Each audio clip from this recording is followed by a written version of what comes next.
Hello guys, good afternoon. Nandito po ngayon sa Balusong, Matina, Davao City. So ito po yung owner ng aking sit-up.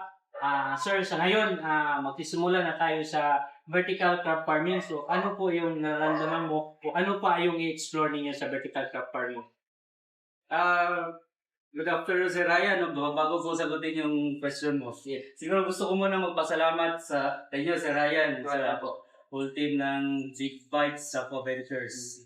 Salamat sa pag-educate sa amin, sa pagturo sa basics ng crop fattening, tapos sa pag-share ng knowledge niyo, sa experience niyo sa sa existing setup niyo.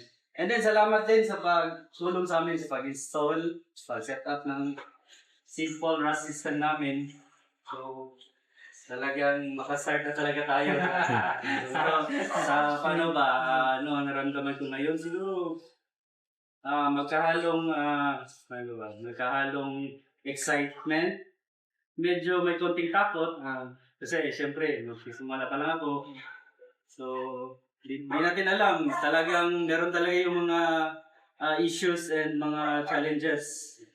Access na natin yan, meron talaga yan. Definitely, paano natin ma-address yan? Sabi nga nila, kailangan natin para ma-address yung fear daw, sabi nila, kailangan natin ma-educate, keep on learning. So, definitely, patuloy pa rin tayo mag-educate, matuto. Tatanong kami sa mga industry experts, sa gaya ninyo. At siguro sa ibang mga crop farmers and hopefully sana makapag-share din kami ng mga knowledge na yun. Mga inputs namin na pwede nilang nagamit. So yun, Sir Ryan, thank you.